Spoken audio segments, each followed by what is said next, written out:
जय जगन्नाथ सांग मैंने आम कीर्ति मैडम बहुत दिन है मोमो मोमो खाए बोली कहूला चलतु आज बनवा ता फरमाइश भेज momo let's going to kitchen. आउ सांग मैंने आपण मैंने केबे घरे मोमो बनईच ना नहीं जदि बनईथिबे ताहले तो भल भाबे जानिथिबे और 2-3 घंटार निर्धूम परिश्रम विषय मोमो करने सर्वप्रथम कोबी गाजर बीट्स नुह बरम 2 घंटा पूरा फ्री टाइम बाहर करदे तापर मोमो तो आपे आपे बनजिब आ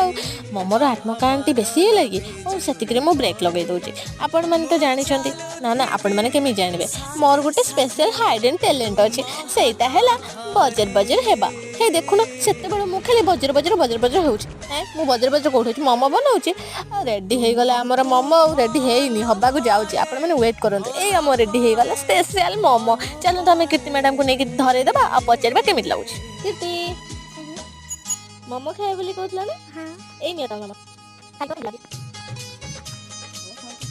केमि लागी